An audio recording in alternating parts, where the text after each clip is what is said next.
Welcome to Conversations With. My name is Shaley Hoogendoorn, and I live with Bipolar II disorder. Sharing with others is healing, both individually and collectively. Sharing our stories will educate others, bring more understanding, shed more light, and smash more stigma. Our voices need to be heard. Our stories aren't over yet. This is Bipolar. Hi, everybody. Welcome back to This is Bipolar. I am Shaley Hoogendoorn. I am a mom. I am a teacher, an event planner, and I live with Bipolar II disorder. And I am so excited about my guest today. But first, I'd like to tell you a little bit about subscriptions that I have on Instagram. So when I first found out about my diagnosis, I just looked all over the internet and I couldn't find anything except for doctors or stories of doom and gloom. And I would have loved a peer support group. So I started one, and it's on Instagram, and you can go sign up there. And we have a group, like a group chat for just us. And chances are you can talk to someone at any time of the day because they're from all over the world. And we meet once a month at Zoom, and then there's some extra content. And so I would love, love, love for you to join us there at this.is.bipolar. But I wanted to get started because I have an amazing guest with a big story, and I just think it's a powerful story, and I think that a lot of people are going to relate or understand some of the experience. So, David, would you like to introduce yourself? Yes. Hey, I'm David Funes. I live in Austin, Texas. I was born in California, bounced around Florida and Texas. And I guess the main reason I'm on here is I'm bipolar 1. Yeah, I'm really excited to have you here. So thank you for being here. Yeah, thanks for having me. And I love to start just when your story kind of starts. You talked about your childhood before, but when you started to notice things were different, maybe start telling us a little something about your childhood and how that kind of moved into finding out you were bipolar. Okay. Yeah, so my childhood was a little different. My parents were pretty strict religiously. So I think growing up, I never really felt like I fit in with most of my peers and people around me. And part of it was we went to this tiny school.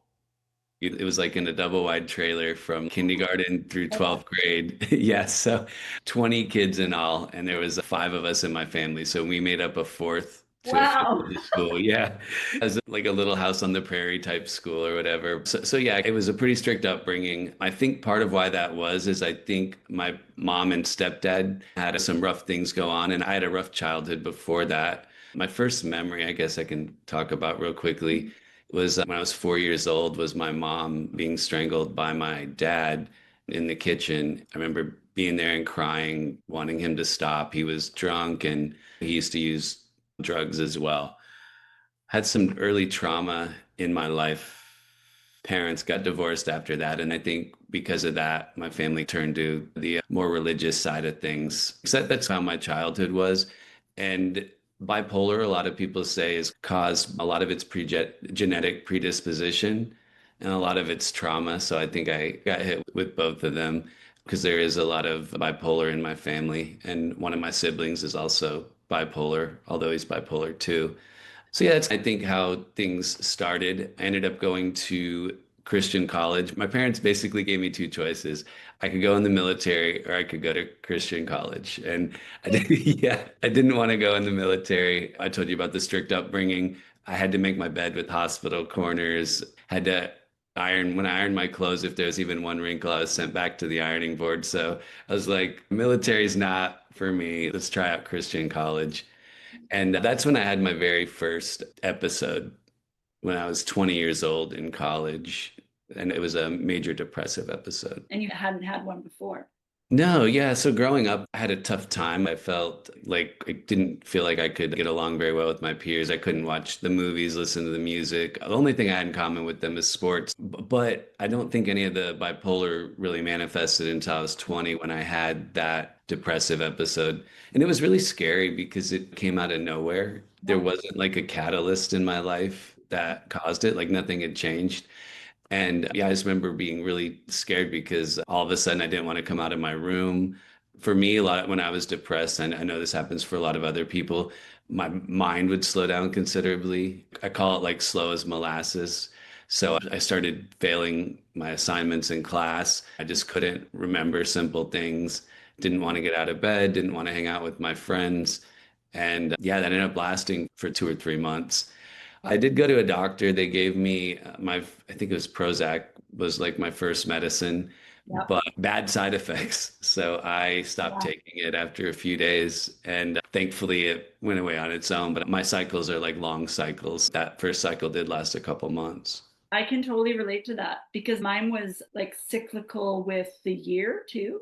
So I would have starting end of September, October, starting to get depressed, and then it would go. I'd have a little blip for Christmas, but then by January, boom. And then hypomania would start up in the spring until that other time. So yeah, Mm. sometimes people say, oh, it's 2 weeks. And I'm like, it was different severities, but it was like Yeah. that whole time.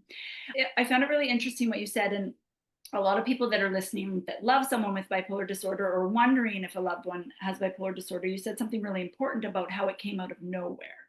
And I Yeah. think it's really hard because in society we use depressed as people be like, oh, I'm so depressed. My favorite TV show isn't on anymore. And I'm like, you aren't depressed, right? Some is situational. And I think that's a really big Mm. sign that something's going on when it comes out of nowhere, when there is no reason. And don't you Right. find, I don't know about you, but I find it so hard to explain that because the first thing people want to say is, what's wrong?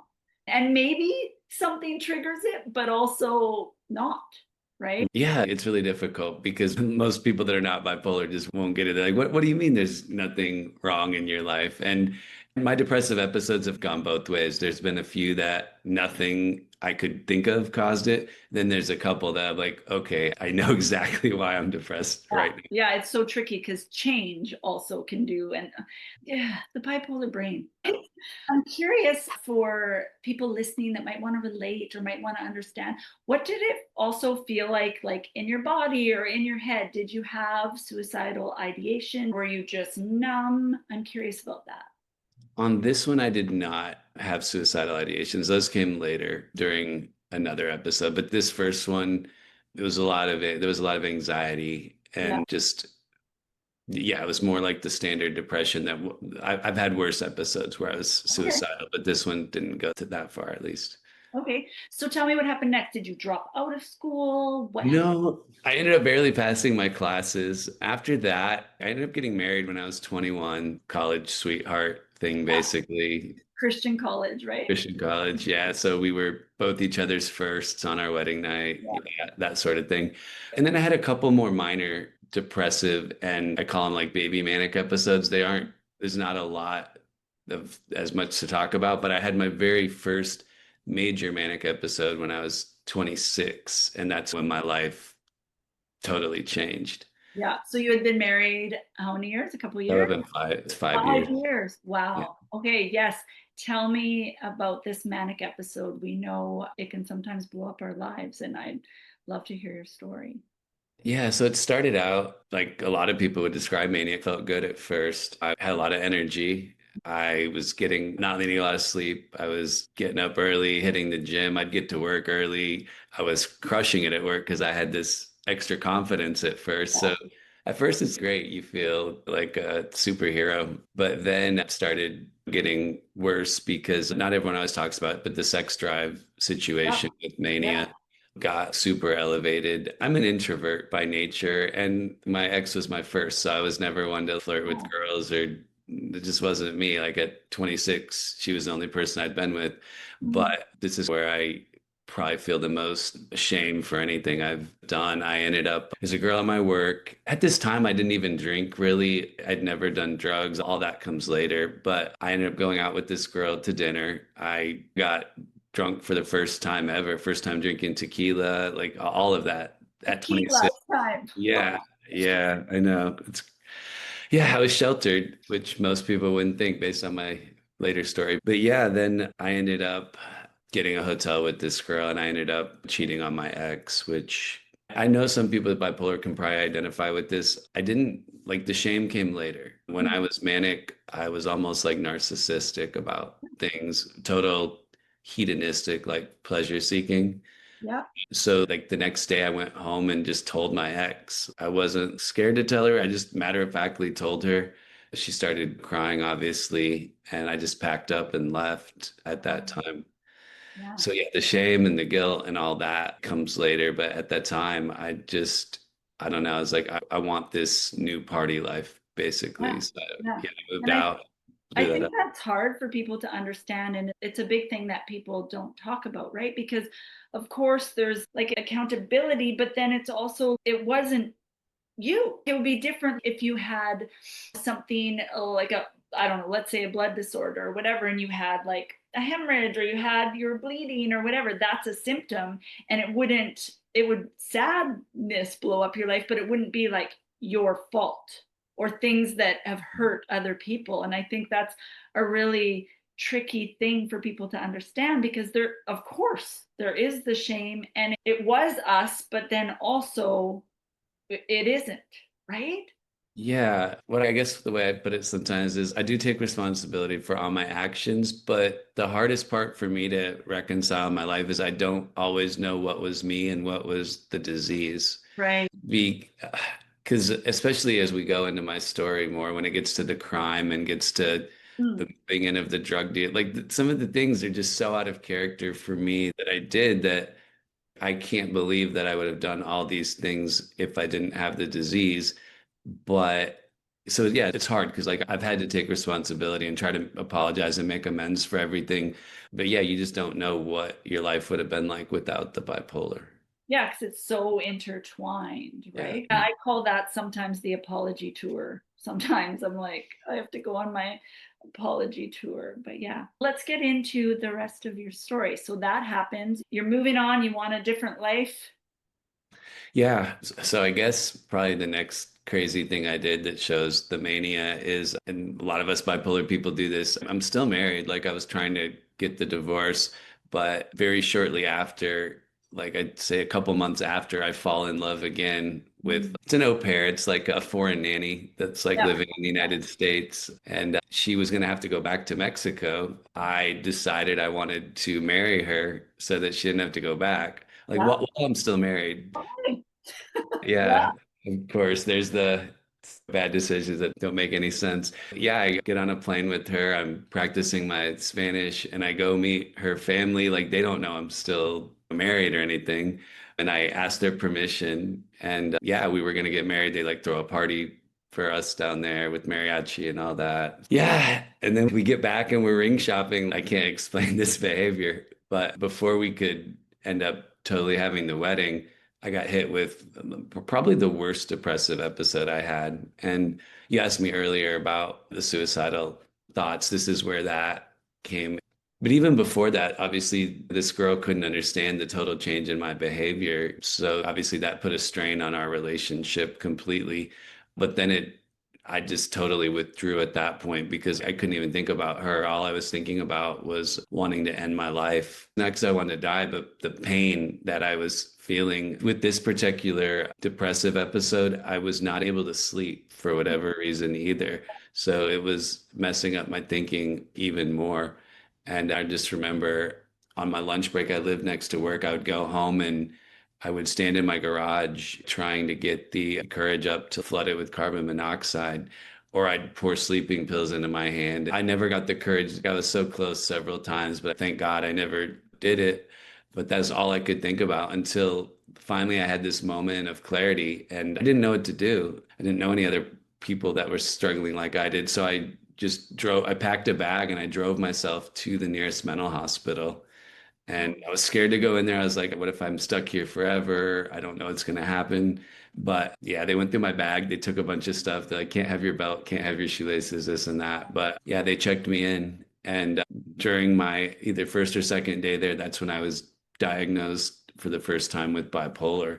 Because before that, I'd only been to the doctor when I was depressed, which a lot of us do that. We don't go when we're manic normally. But when he understood the whole Because I didn't even talk about there were spending sprees in here. I went from not partying to I was going out 6 or 7 nights a week. I'm trying to get married while I'm still married. Like when all these puzzle pieces get like put together, the doctor realized that I'm bipolar. Yeah, I think you explained that really well. And I think like you didn't want to die, but we want the torture of our thoughts and our Yeah. brain to end. And I remember thinking, I would up and down swear, like I've never had a thought. And then I started to learn about ideation. And a thought I always had was, I just want to go to sleep till this is over. Or I would think maybe if I just got in a little car accident, then I could go to the hospital and get some more sleep. Like it was, it's your brain is completely lying to you. And we're recording this today on Suicide Awareness Month, and so I just wanted to point out how important that is to actually talk about it. There's so much shame, and honestly I think that was really courageous of you. And I know people are afraid of like psych wards or mental hospitals, but if it's going to save your life, please. It's the best thing I could have done. So yeah, if anyone is struggling, I'd say having done that was the best thing I could have done. And I'm so happy that I'm still here now that I'm through that episode. Yeah, you can't be afraid to get help. Yeah, As, especially. as scary as it was, so happy I did Yeah. that. And especially too, I think it was really brave. I know there's an extra added stigma in society, like for men to get help too. So I think that's really courageous. Yeah. Thank you. Appreciate that. Tell me what happened next. It wasn't a hospital. It's called Wakiva Springs in Florida. It was like a mental hospital, but they also had like heroin addicts, and Okay. it was like a mixture, I guess. It was either like mental health and some addiction type stuff. But I was there, I think 5 days. They were able to put me on like a bipolar med that helped more with the depression, and that helped me get some sleep as well. Since I checked myself in, they were more apt to let me out when I told them I felt better since I wasn't committed. So they did let me go. They wanted to put me on the depression medicine first, but then they wanted to also put me on lithium afterwards. Okay. But I quickly stopped taking that for the mania because every medicine is different for every person. But for me, that medication turned me into a walking zombie. I felt like a shell of myself. So stopped taking that and got thrown back into a manic episode pretty quickly. And that's when the drugs started for the first time. I skipped weed. I was always an uppers person strictly. So, like, my first drug, I think Molly and ecstasy was what I started with. During the whole rave days, the music festivals and club stuff. So, yeah, I started with that. Wasn't really addicted though. I was doing that more just for fun on the weekends. But when I tried cocaine for the first time, that's what I got addicted to. Yeah. And were you still working and like it was at night and on the weekends or? It started like that, but pretty quickly with Coke, I started doing it pretty much every day. I was working in finance at the time. So yeah, sometimes I'd do it in the bathroom if no one was in there. I'd go do it in my car. So yeah, I quickly graduated from doing it at night to doing it every day instead of just partying. That happens with a lot of people. So yeah, with that, now I'm partying all the time. And then I meet some new party friends, and this is where the crime comes in now too because when I'm manic, I would explain it as like pleasure seeking hedonistic behavior is what I want. So I didn't get involved in crime to like scheme and make money. I just wanted to fund my partying on a whole nother level. Like I saw these other guys and they're getting VIP every night. They're balling out. They're always in Vegas, Miami, just getting VIP. And I'm like, I want this life. They explained it to me. It ended up being this healthcare fraud, basically paying doctors and paying patients to get these prescriptions. And Okay. yeah, so basically, so it's pretty easy. There was really only one insurance company at the time. They were paying these ridiculous reimbursement rates. It was TRICARE, the government's insurance. So we were basically like targeting patients that had this insurance, and then doctors that maybe you had a relationship with, you'd pay them as well. But it's weird. Is these creams? They're these topical creams called compounding creams. Okay. And if you compound certain ingredients together, they'll bill out a very large amount of money to an insurance company. So some of them might bill out ten to $20,000 per cream, and I was making 20% on that. So if someone got one prescription, I could make 2 to 4 grand just off that one prescription. And Wow. Yeah, and we'd get them to get a 6 month prescription. So I'm making that 2 to 4 grand every month. If you get several people, and I'm quickly making hundreds of thousands of dollars. So Oh, making more than my finance job. So I quit that and I just started doing this crime full time. yeah. And so then were you able, did you have any of that money or was it all going back to partying and drugs? No, I was able to keep some of it. I think that year I made over 500,000 through the creams. Some people were making a lot more. I didn't really have doctors. I was mainly paying people. So there were people that were making in the millions at my company. But so yeah, that went on for about a year and now I'm partying the way I wanted to. So I wasn't manic the whole year. Like I had a brief depressive stint as well, but I would get thrown into mania pretty quickly again because I'm still doing the drugs. And for me, my normal manic episodes are long, but the drugs made them go even longer because I'm still using coke. So that just fuels the mania. So then finally, though, in May of 2015, the FBI raided my company's office. Yeah, I was not there. I was driving on the way to work at the time, and I got a call from my buddy across the hall at the insurance agency, and he told me there's all these agents in my office. I didn't believe it. I'm laughing it off because with my bipolar thinking, I never thought about consequences. I never thought I could even get caught. Like that never even ran through my mind. I never looked into what kind of sentence I could get for this. Never once even entered my mind to care about that kind of stuff.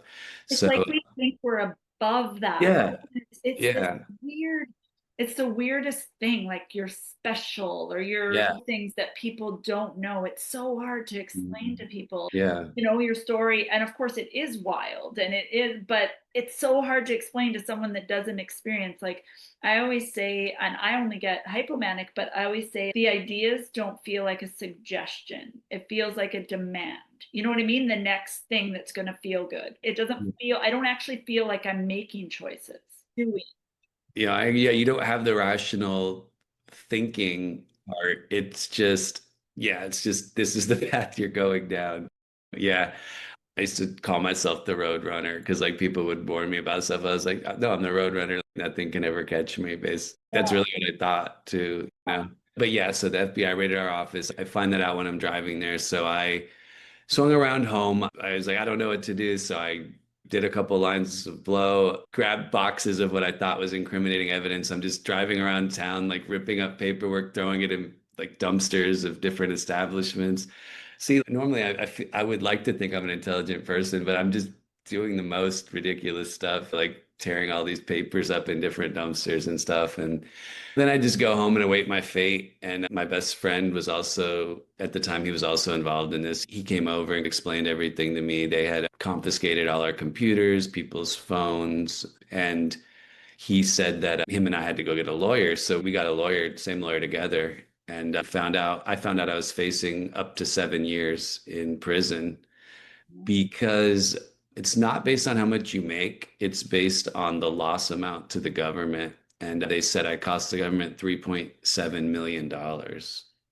Yeah, you can probably guess. I fell into a depressive episode from there. That one had a catalyst. We can explain that episode. So yeah, quickly fell into depression at that point. And my lawyers don't get in any more trouble. Be a good citizen while this waits. But I didn't really listen. And my buddy said we still had all of our money. Like they hadn't taken it from us. So my buddy was like, we should go to Vegas.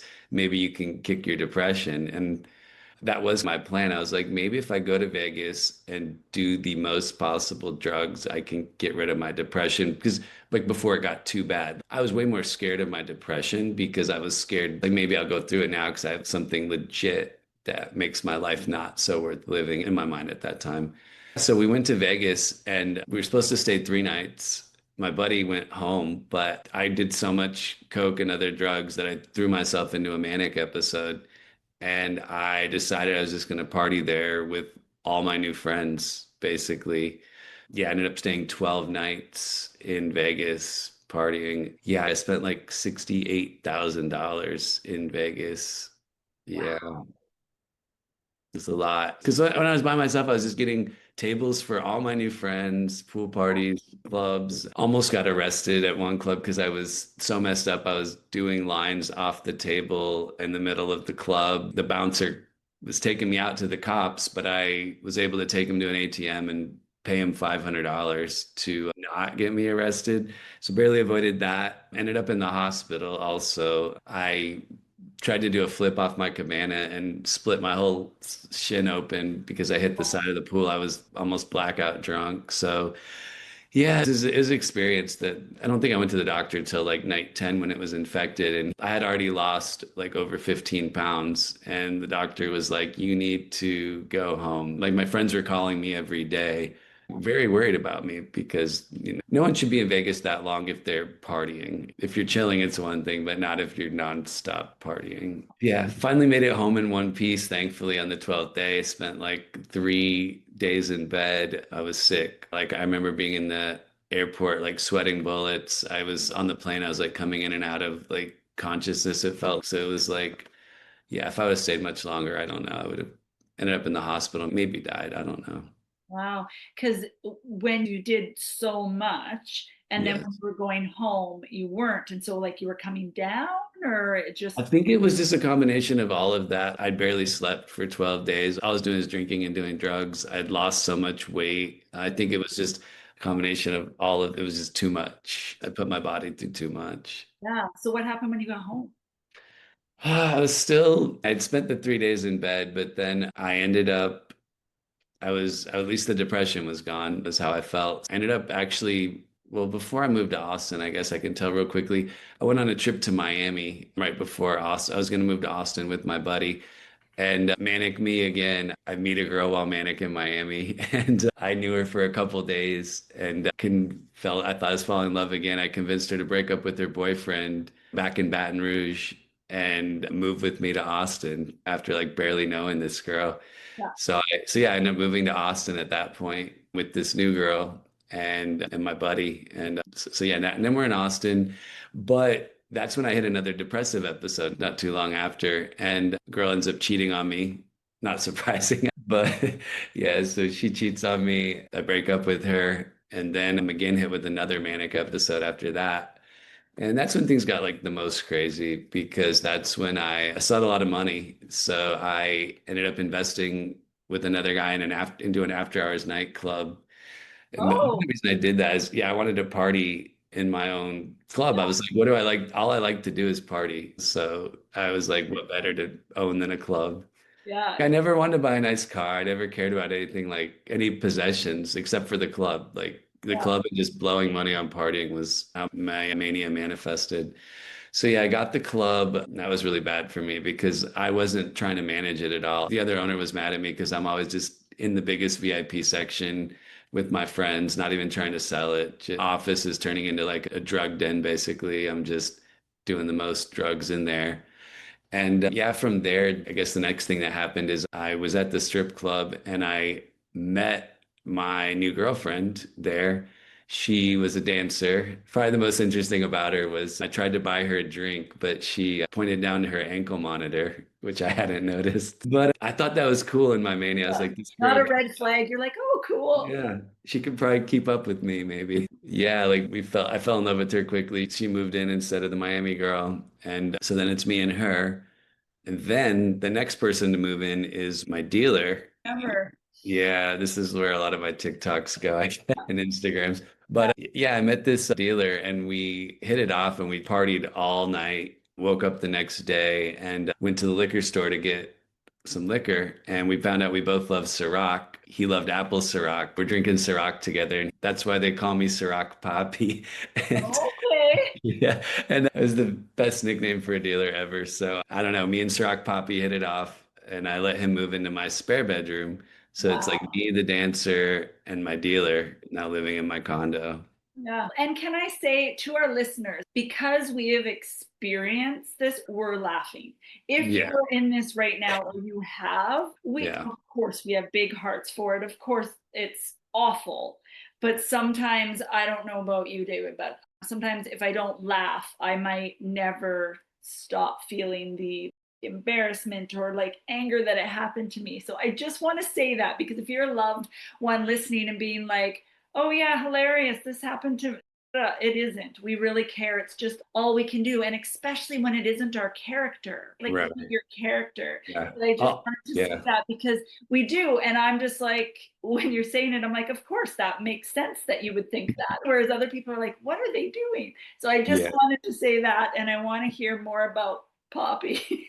Yeah, and I'll say something real quick about that too, because that is important to say. I had so much shame about all this for years, and it took me a long time to be able to talk about this, Yeah. and even longer to be able to tell the crazy stories. Even when I started trying to help people like on social media, I was telling more serious stuff, but finally my friends are like, these stories, you need to at least tell them. And when I did start opening up more about it, it's healing. I feel like when you're able to poke humor at some of the dumb things you've done, it means you're healing or you've healed. And I don't poke fun, obviously, at like the cheating on my ex and things like that. But when it comes to these dumb decisions where it was more on me, like I've made my peace with these decisions. So I feel like laughter has helped in my healing journey for sure.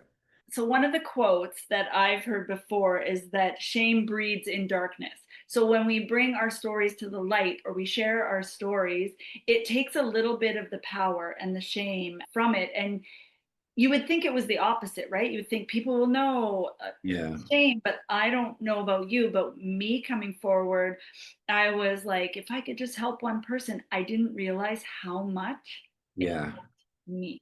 Yes.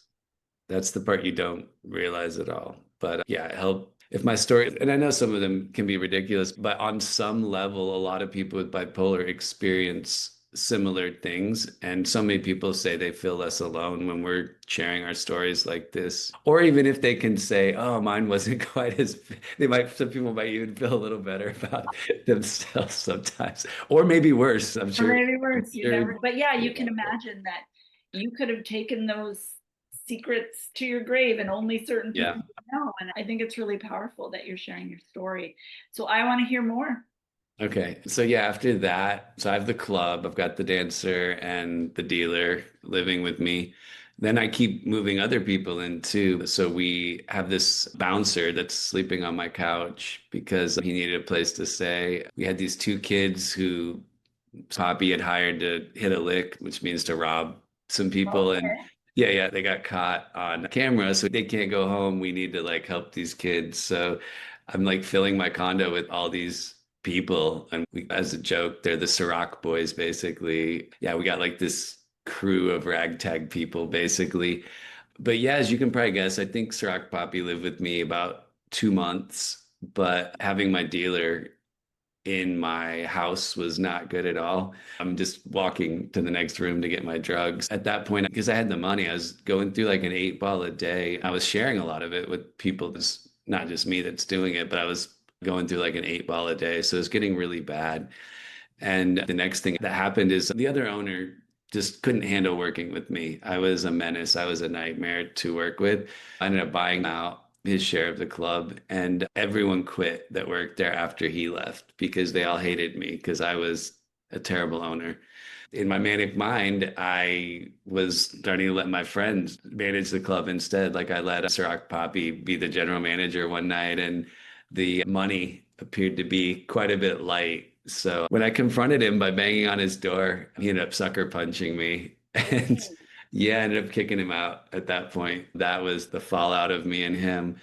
But so he ends up leaving. And then my mania was just quickly going downhill from there. So I ended up moving in these other new people instead. There was a guy named T Rex that I met. Yeah. When you start getting people with names like this, you know you're Did descending he low. have small arms? No, I don't know why he was called T Rex, but I never bothered to ask these people's real names. And I have them like staying at my house. And he introduces me to this girl named Ol Girl, like OL girl. I never knew her name either, but she was a hooker, and I let her stay in my spare bedroom and do tricks in my spare bedroom in Wow. exchange. Yeah, in exchange for watching the place while I was gone, because I kept losing keys, and my landlord was like, I was on the outs with him. So T-Rex is like, hey, I have this girl that can watch your house. It's just her regulars coming. Nothing bad's gonna happen. And so yeah, this is though where I go back to what I was saying earlier, where I would never do these things, I don't believe. I don't believe if I wasn't bipolar. So this is where we really struggle with. I'm this straight-laced kid when I was younger that doesn't even drink, and now I'm letting dealers, prostitutes, Yeah. and everyone live with me. It doesn't make a lot of sense. Yeah. And the combo, right? The drugs and a brain disorder. It's Yeah, the worst. Like a stimulant like Coke and Mania, it's like adding the most gasoline to the fire possible. Soon after that, though, everything falls apart. My club went under because I couldn't service the rent anymore. My ex had actually violated her. She drank with her ankle monitor, so she ended up having to go to jail for a few days. When she came back, she wanted me to kick all these rebel rousers out of my condo. So I did. So finally, it's just me and her. But it's too late at that point because the club went under. And shortly after, we were evicted from the condo and basically lost pretty much everything at that point. question for you. What your family and friends that aren't these Yeah. friends with the name? So were they nearby? Were they yeah, tell me about that. So my good friends, the ones that I should have been around, like they tried for a while to help me, but like when you're manic, you don't listen. And I didn't listen to anyone when I was manic. So I stopped, I didn't listen to them. They finally just were like, we don't know what to do. Same with my family. My family lived 3 hours away in Houston. They tried to help, but I wouldn't listen to them either. So people tried, but no one could talk any sense into me, basically. I had to go through all this stuff. Yeah, we were evicted from there was a lot of other crazy stuff that happened. Like the book talks more about it. I had a guy pull a gun on me and I almost got shot. A bunch of other stuff happened, but long story short, me and my ex are evicted and we end up not completely homeless on the street, but we're like living out of these cheap motels night to night. And I wasn't working at the time, so the only money we had was coming from what she made as a dancer. She was being dragged through all this as well with me, so she was not doing well either. She used to make a lot of money when I met her, but she's going through a lot too with all the drugs and everything else. So we're barely making enough each night to get the hotel. And to show you like my irrational thinking, I didn't even put any of my stuff in storage when we got evicted. I left all my nice stuff, all my nice furniture there, and I lost like all of it. We only had a couple suitcases, and what we could fit in my car was like all we had. So we like literally lost almost everything. Wow. So she's going to work. What are you doing? Are you going to the same club or? No, we were pretty much out of money now. So what happened is I was hit with another bad depressive episode. Of course, I lost everything. Of course, I'm gonna be depressed, which again manifested in me not like I wanted to get a job to help, but my mind was like slow as molasses is how I describe it. I failed over 20 different job interviews and yeah, it was awful. If they asked any out of the box question, I couldn't like think it through basically. So I'm out there trying to get a job and I have this really bad anxiety that normally accompanied my depressions. Probably to make matters worse, I've got like a cheap Svedka bottle of alcohol in the car and I'm doing shots before my interviews. That makes it probably even worse, but I'm trying to numb the anxiety. So yeah, this went on for a couple months that we were living out of the hotels or motels. Finally, we were able to get enough money to get like a cheap studio apartment. But yeah, I went from having this penthouse, I didn't even explain, but I had the club and the penthouse condo. I blew through more than 700,000 that one year. I also blew through my whole 401k in addition to my savings and all the money I made legally and illegally. Lost all that. And now we're in this tiny studio apartment, no furniture. All we could afford is an air mattress was the only furniture we had and like peanut butter and jelly, lunch meat, ramen. So it was a huge change, but I had to hit rock bottom. I truly believe in my case before I really could get the help I needed. And this was like my rock bottom was the losing everything, the hotel, the seeing, I think the hardest part was seeing my ex crying every day. She'd come home and just lay on the ground crying. And I felt like the most worthless loser because I couldn't even get a job and couldn't even help. That was my lowest point was having nothing and seeing someone else hurting. I think one of the most shocking parts of it all though is she stayed with me like through all this. I I guess I didn't think she would because when she met me, I had the club. She thought I was fun, at least with the Mania. But yeah, she truly loved me and she stayed with me through it all. We actually, in the end, we ended up dating for 4 years. It was one of my longest relationships I ever had. But yeah, she truly loved me. She was, if not for her, yeah, I probably would have been like actually on the streets because I wasn't really communicating with my family at that point. Wow. And so this span, how many years are we talking about in this? Okay, 26 was when I had my first manic episode where I cheated on my ex. We are at, I think I'm 32 now. So this is like a 6 or 7 year type time period from then till when I finally get help. Because this is when I finally end up getting help after we get this apartment and I get enough money to go see a psychiatrist. This is finally when I get the help I needed because I still have the same doctor today. Love him, Dr. Dale. He's Yeah, awesome. I'm going to tell you guys all about the book, but I love Dr. Dale Chapter. Tell me more Yeah. about Dr. Dale. Dr. Dale is the best psychiatrist I ever had. Whenever people tell me, I say you need to find a good psychiatrist and even a therapist, like be just like you would looking for any other purchase. But even this is more important. It's your mental health. So I think finding someone that's really good is super important. This is the first one I felt that would give me enough time to really talk through everything.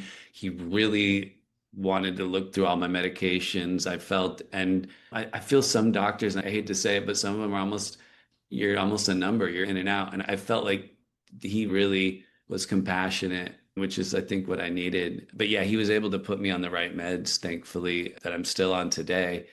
And I was finally stable for the first time in all those years. Yeah, it was amazing. It was just a complete shift in my brain. I was like, wow, this is what it's like to be able to think like a Yeah. regular person again. Yeah, I think after about a month of being on the meds, I felt good again and I was able to turn my life around. My addiction went hand in hand with my bipolar. So I was able to quit the coke not too long after being stable because some people have addiction, but like my coke addiction was a byproduct of the bipolar. It came afterwards. Yeah, it's a lot of self-medicating too, right? Like it's huge. So did you have a huge withdrawal period or how did that work? No, because at this point I wasn't doing much. Like losing everything made me not be able to afford. Like I went from the Oh, eight right. ball and trying to buy little $10 dime bags, like under the overpass here in Austin. They call it the arches. Like you're going from having a dealer living with you to buying like $10 baggies. So yeah, that kind of weaned me off. I would have been using more if I could have, but I really just lost the desire for doing the coke after I got stable. And I was able to go get another job again at that point. And while I was depressed, it had been really hard because not only am I homeless, but I also have a potential 7 years of prison hanging over my head. That was Wait, I forgot so about hard to that do. part. Yeah. Yeah, because there's so much of the story you forget that, yeah, not only am I going through this, I'm also facing 7 years in prison. But sometimes you're just trying to survive. Then when I get a job, I went back into finance again because I still hadn't, they took 4.5 years to actually charge me. The FBI raided our office in May of 15. I think I got charged in December of 19. So yeah, they took their time with the charging. So I got a job in finance before I was actually charged because you can't have a felony in finance. And I should have told them afterwards, but I was living in fear and lack because I was scared. I didn't want to become homeless again. I was scared. I was like, if I have a felony, what kind of job could I get? So that's another thing I regret is I wasn't forthright until told them about my felony. But yeah, so I ended up when I was charged, I pled guilty. I went in for a proffer. They had a ton of evidence again. Like there was no way I was like not going to beat this case. But I was happy they didn't ask me to testify. They were like, they knew how messed up I was mentally. They knew about my bipolar. So like this guy would be a liability. Yeah. So yeah, that ended up hanging over my head for 9.5 years. It's the longest case my lawyer's ever been a part of on the federal level. Sorry, so the case was going on all that time? Yeah, it actually so May of 15 was the FBI raiding the office. December of 24 is when I finally had my sentencing. So it went Wow. on, it went nine, and I had to wait 9.5 years on it. So that was Not mentally knowing. draining. The wondering and the not knowing what exactly is going to happen. Yeah, it's very hard to live your life with that hanging over you. Thank God I was stable on my meds. Like I didn't have a major episode in any of that time, but just living with that made life really hard. It made it hard to date because I had broken up with my ex at this point. Made it hard to really make any solid plans in life because I didn't know what was going to happen with the sentencing. I guess one thing, so I actually had one sentencing hearing before that, like 2 years before that, and they had downgraded me. The prosecutor was recommending 2.5 years instead of 7 because I'd pled guilty, this and that. I was probably about to get 2.5 years, but I found out when I was giving my speech to the judge, she didn't know the extent of my bipolar. So thank God I brought all my medical records. I was able to tell her my whole story. And instead of sentencing me at the end, my lawyer had never seen this happen before, but she said, Mr. Funes, I can't sentence you today. I didn't understand the extent of your mental illness. I'm going to have to take some time to think this through and then reschedule your sentencing. So I was probably like that close to getting 2.5 years, but I think the mental health stuff saved it for sure. Which is amazing because there's still so much stigma. And I think that's really powerful that that happened or that you Yeah. got that specific judge. Because I find, Thank like, God, just yeah. with the work I do and the fighting the stigma, it's almost like I've had doctors that I know more about bipolar disorder than they do. It's like people don't know. So then Yeah. when she came back, you didn't, what happened? You didn't get I, punished, or how does that work? yeah, she said she was hoping to reschedule the hearing pretty quickly. That's what I thought. But because she changed her mind and decided to sentence, there were like 13 of us that were the top earners, and she decided to sentence everyone at the same time. One reason why this went so long, of course, was COVID came in between it right before a sentencing. Then there was just so many mistakes in the trial. One of the higher ups ended up getting a retrial, like a mistrial, basically. There was alleged prosecutorial misconduct. Like a bunch of stuff happened that just made this case drag out forever, Yeah. which was horrible mentally. But looking back, I think it worked in my favor because if it would have been shorter, I probably would have had a much worse sentence. But yeah, in December of 24, I finally had my sentencing and I didn't know what to expect. But this time the prosecutor was recommending time served, no prison. So I was like, okay, unless the judge totally hates me, I'm going to be okay. And yeah, she ended up giving me that sentence of time served. So I did not have to do any time in the end. I was on probation for 5 years. So that's why they called it time served. Okay. But yeah, it was finally over after 9.5 years. Wow. Wow. Yeah, that is a giant story, right? I'm curious, looking back, do you think there's things you didn't remember? Like with your bipolar, with the drugs, are there things that you think you didn't remember or you've heard from other people or anything like that? Yeah, my best friend who is in a lot of this, even when he read my book, he's, dude, there's a lot of crazy stuff that you left out of this book. And I was like, so he started telling me some of the stuff because I wanted to write it and like just write it off from my recollection. But yeah, he was like, dude, like there's some crazy stuff that you don't even remember that happened. Because like my doctor says I remember more in my mania than a lot of people do. But Wow. there's still a lot I don't probably Yeah. remember. But he says I have a really good memory for a manic person. I never went into full-blown psychosis Yeah. either. Like that's probably about as close as you can come with the grandiosity and the craziness, but I've never been in full-blown psychosis where I lost complete touch with reality. Yeah. Tell me about going back to when you first started going to the doctor, like hit rock bottom, doctor, meds. What Mhm. was that like for you? Were you like, I'm committed, I want to be med compliant? I know for me, it took a little while for the meds to work. Tell me about that time period. I felt them working like after a month. Like Yeah. it was the right combo finally. I'd tried so many other medications off and on.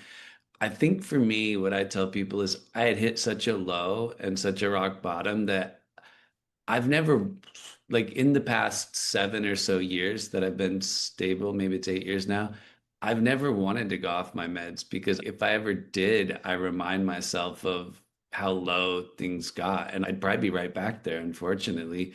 So I think that hitting rock bottom is what's really kept me on my meds. I think it's like sobriety for people. I think a lot of times people have to hit that rock bottom. And thankfully, the meds I'm on have minimal side effects. So I totally get why some people quitting meds when I had bad side effects. But I have minimal side effects. Like I'm groggy in the morning, maybe from my meds and things like that. And it's not to say my life is perfect either. I still have my struggles with things that are probably byproducts of bipolar. I overthink for sure. I'm in my head a lot. I've found different things like journaling that have really helped, but I don't want anyone to think necessarily things are perfect if you're on the right meds. Yeah. But I think for me, I needed meds as the foundation of my recovery, got me a certain percentage of the way there. And then it's like developing the right habits, tools, mindset from there. But for me, I needed the meds first, is what I Yeah, would say for for myself. sure. I am pro med, saved my life. Yeah. And I feel like I could actually think like myself with the meds. So I felt more like myself on meds than I did off eventually because I could have reflective capacity and all of those things. And I hear what you're saying. When I started managing better was when I was just not thinking, when can I get off the meds? I was like, if I have to take these forever, like I will. I Mm. will. And we know it's not curable. So Right. we're feeling good, but we could still have episodes. My episodes are so muted than before, but we still Yeah. have symptoms. It's not, I think what's hard for people to understand sometimes, I get people like you get a headache, you take Tylenol, it goes away, or you do certain Mm. things. And we're always going to have things. And I don't say that to not be hopeful. It's Right. just once I was able to understand that and wrap my head around it, it gave me some freedom instead of being Yeah. stuck in that. When am I going to get off this? I had this idea of being completely bipolar free. When that's the goal, it's hard to be on a healing journey or be somewhat managing the best you can, right? And so Yeah. I just want to encourage people because I know I was there, and whenever someone's, oh, I hope to get off, I hope to get off, and if you're changing or if you're under a doctor, yeah, but otherwise, so many of us get into big trouble when we get off our meds. But Yeah. you Mhm. brought up the things that help you, and that you've mentioned journaling. What are some other habits or rhythms that help you? Yep. So for me, I think self-awareness is really big. And I think for each person, it's going to be a little different in finding what works for you. But I love journaling. That's like near the top of what I recommend because for my mind, the hamster wheel mind, putting stuff on paper really helps me tune out the noise in my mind and shrinks things down to proper size. It's just really helpful. So I love journaling. I'd like breathing exercises, breath work. I do those a lot. And a lot of this is just trying different ones and seeing what works for you. I like laying on my back and doing, sometimes it's like a double inhale and then like an Yeah. exhale. There's a bunch of different ways. I don't know the name of that one, but I've tried a lot of different breathing exercises. I think the other thing is different parts of your life, different things might work. Yoga has been helpful. One thing that really helped me was instead of waking up in the morning and getting on my phone, I try not to look at that for the first 20, 30 minutes and do yoga, breath work, prayer in the morning. So starting the day off. The other thing I would say is the things that regular people need to do, it's like even more important for people with mental illness. So exercise, obviously sleep is a big one, like regular sleep. You don't want to be thrown back into manic episodes, eating healthy. I love going on walks. Walks help me a lot. I'm huge. Like it's hot here in Texas, but I try to go in the evening and like exercise and walks are like both a really big thing for me. I think relationships are super important. So many of us isolate when we're struggling. So, like, my relationship with God is very important to me. And then also my family and my close friends. So, I think like relationships are like one of the other big things. Connection is so important when you're struggling. And there's self-care, but I think equally as important is community care, which is Yes, yes. what you're saying. And I know if you are someone that is really struggling and not where we're at, I would have rolled my eyes at myself about like breath work and journaling. I was like, yeah, okay, because my bipolar felt so big that it's Mm. like I need a big thing to do. But slowly these habits, and even when I'm depressed, even though I don't feel different yet, it's going to help me get out of it easier, or it's just habit and rhythms, right? Yeah. Figure out what works for you. Maybe it's not all of those things. I don't think you need this crazy long morning routine or anything like Yeah. mine is. Like when I say I do yoga in the morning, I do yoga for 5 minutes, a little quick breath work and pray. Like I can be done in 7 minutes with all of it. I'm not doing this extend. I'm all for it. Whatever works for you. Some people want a 2 hour morning routine. This is like quick stuff that I'm doing. And I've experimented with different things. Just try a bunch of these things and see what works for you. Yeah, I love that you said that about, because I used to think if I'm going to do yoga or if I'm all or nothing, right? So I'm like, if I'm going to work out, it has to be like an hour. If I'm going to do breath work, it should be this, or yoga should be this. So then I wouldn't end up doing it. But you're Right. right. Like my friend and my yoga teachers, when you stop at a stop sign, do a couple deep breaths. That's meditation. I used to think you had to get rid of all your thoughts. And so I'd be like thinking about getting rid of my thoughts. Yeah. Whereas it's just like trying to be in the moment. But Yeah. yeah, and I love what you said too, because journaling stresses me out, like with the writing part. But Okay. but it's the getting out part, right? So I actually video or audio journal, or I have an app called Marco Polo where I video my friend and then she watches it whenever and videos back. And that's where I get it all out because it's so jumbly that if it Mhm. doesn't get out somewhere, Right. it stays jumbled. And You it's gotta release it somehow. Yes. Yes. exactly. And the body, the more and more I've learned, not just talk therapy, but like we have to actually work these things out through our body. Right. Yeah. And But you're bipolar right is in, with like 2 to 3 minutes of breath work is I'm not doing an hour of yeah, meditation. yeah. These are all quick things for me. I'm not like this is not something that you have to do for hours. Maybe you can, but I don't have the time to do it for hours. So I'm doing these things, these short, and even just journaling. You don't have to journal a whole page, just a paragraph, or like you said, just speak it out. I love writing personally, but if you don't love writing and you tried it and it doesn't work, try something else. Yeah, exactly. And I think that's the small everyday steps, I would say. And I wanted a big cure. And I find that the small rhythms help. Speaking of writing, David has a book. It's called Manic in Miami. And there you go. There's some of your Rock characters Poppy. you've been talking about. Yep. FBI. Is any of them? I didn't talk about Meth Head David. He's the one with the weight, but there's a lot more Oh, stories. I didn't have time to get into a lot of the stories. yeah. Well, that's why people have to buy the book and Yeah. read the book because it is. I really enjoyed it. And I read a lot of bipolar stories and memoirs, and it's just really well written. And yeah, I really found it not only interesting because there's a lot in it, but I just thought you wrote it really well. And I liked how you talked about the ending and where you are now thing, but you weren't like wrapping things up in a bow. Right.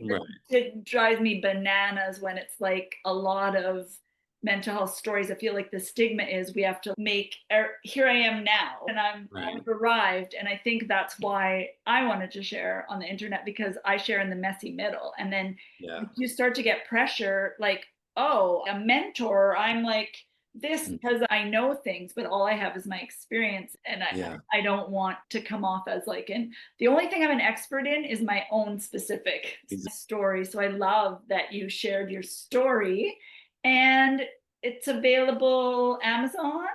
Yep, Amazon or In on my Canada. social media profiles. So Instagram and TikTok, it's Bipolar Guy Loving Life. The reason why I call it that, I don't want anyone to think that my life is perfect at all, but I think loving life is a choice. And I think perspective in life is really important. I think for me, because I didn't end my life when I went to the mental hospital, I've just decided to live my life as an amazing adventure. And I've realized what makes me love, like you have to find what makes you love life. But for me, what makes me love life is living this adventurous life of service where I'm helping other people with. So I think that's what's helped me with my bipolar is now that I'm trying to be an advocate for bipolar and mental illness, that's helped me love life more. My life's not perfect by any means, and probably should talk about some of the messy stuff. I talk about it a little bit, but I have a felony, so I can't work in finance anymore. I was a delivery driver for a while for Amazon. That was rough in the 100-degree heat here in Texas. It was so hard to get a job with the felony. Uber denied me DoorDash. My life was definitely not perfect. I was finally able to get a job in sales again, but I'm making a bunch of cold calls. It's not easy, so I don't want anyone to think my life is perfect or easy. I'm just really trying to love my life and live it in the most adventurous, good way possible. I love that. It is a choice. I always think I would have never thought or chose this for myself.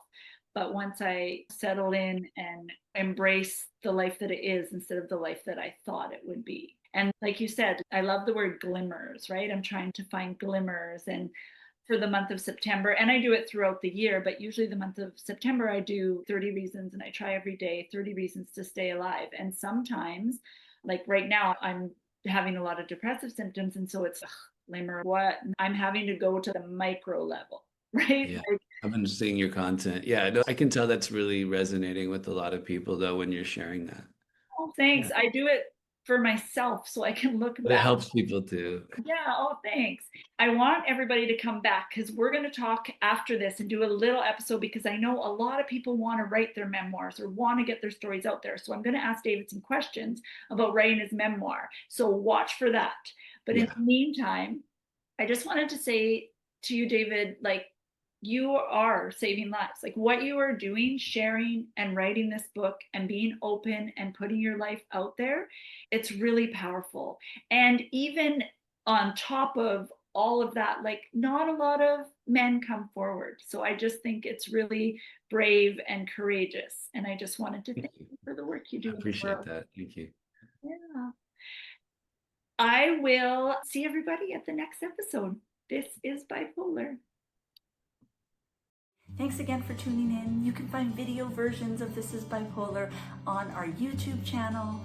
We also have all our previous episodes of the podcast on Apple, Podbean, Spotify, and Google Play. We spend most of our time on Instagram at this.is.bipolar. There is a vibrant community there where we have conversations and post different ideas and different strategies, and we'd just love for you to join us there. It is so helpful if you enjoy our work or think it would be helpful to someone if you could like and share and save and follow us in all or any of those spaces. If you're a listener for the podcast, if you could leave a review, we would be forever grateful. Again, thank you for being here with us. Let's get the word out. Let's share lived experiences so that we can change the ideas that people have about bipolar and help those of us that live with it feel less alone. This is Bipolar.